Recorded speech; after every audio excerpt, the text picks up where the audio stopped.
The symbolism was irresistible. The first plane to land at Sarajevo airport for a very long time brought with it perhaps the best hope since the Bosnian conflict began that some kind of peace settlement was in sight. The safe landing was the first concrete result of the agreement between NATO and the Bosnian Serbs, which led to the suspension of 2 weeks of air bombardment. But it was more of a gesture than anything else, as the French transport plane carried far more foreign officials than aid. Among those on the tarmac was the British commander, General Rupert Smith, his face showing his relief at what's clearly an important breakthrough. Not far away, a French army unit had the unfamiliar experience of being allowed through a Serbian checkpoint. The French were on their way to escort an aid convoy into Sarajevo by tarmac road, avoiding the hazardous mountain route. Again, a sign that the Bosnian Serbs were complying with NATO's demands. We have accepted a specific proposal made by President Milosevic and offered to Mr. Holbrooke about cessation of hostilities agreement in the zone of Sarajevo. In that context, we are ready to withdraw heavy weaponry and to relocate it on the edge of the zone of 20 kilometers. And finally, visual proof that the Bosnian Serbs are gathering heavy weapons ready for withdrawal.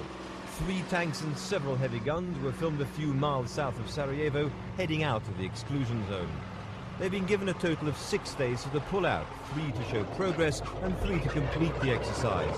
But there was some concern that the deal didn't include smaller mortars and anti-aircraft guns, which could allow a resumption of shelling if the ceasefire broke down. The view was perhaps taken, we had to get the Serbs to sign this.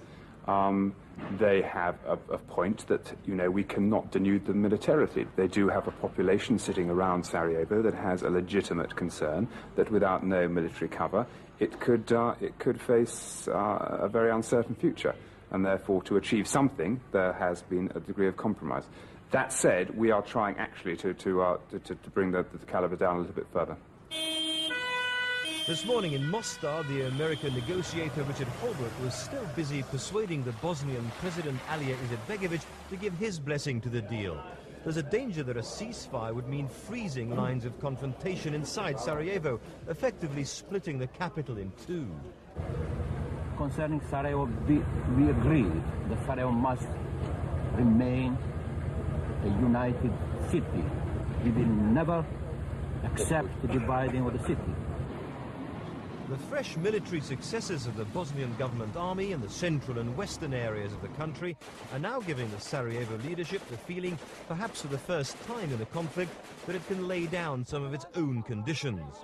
If the agreement in Sarajevo is, in the coming days, to be followed by an attempt to draw up an overall framework for peace, this newly found confidence may become an obstacle. The Bosnian government has long insisted that much of eastern Bosnia, now almost entirely Serb-occupied, must be returned to it. The dramatic turnaround in the balance of power in Bosnia is shown by one look at the map. For more than 3 years, the Serbs have controlled vast swathes of land in eastern, northern and western Bosnia, making the land held by Muslims and Croats seem an unviable, broken-up rump of the country. Now, in the past few days, the Muslim-Croat alliance has routed the Bosnian Serb army, not just taking key towns and roads, but if latest reports are confirmed, linking up the Bihać enclave with the rest of government-held territory. Suddenly, it's the Serb-controlled statelet which looks ungainly and vulnerable. Before setting off on a tour of the Balkans this weekend, the British Foreign Secretary welcomed the agreement reached in Sarajevo, but warned against expecting too much at once. I think, being realistic, we must assume that the future of the whole situation in Bosnia-Herzegovina will be 3 steps forward, 1 step back.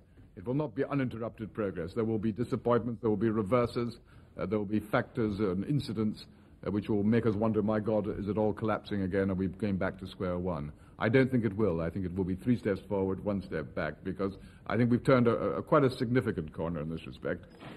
In Moscow, the Russian Foreign Minister Andrei Kozyrev claimed the agreement had been reached despite airstrikes, but expressed his government's pleasure. He said it hadn't yet been decided whether Russia would contribute troops to a new international force in Bosnia. And this evening in Sarajevo, proof that a secure land route has finally been unblocked. A UN convoy escorted by French peacekeepers arrived with several hundred tons of aid. The citizens of the devastated city, who've had their hopes raised before, now wait to see if the momentum of the past 24 hours will continue.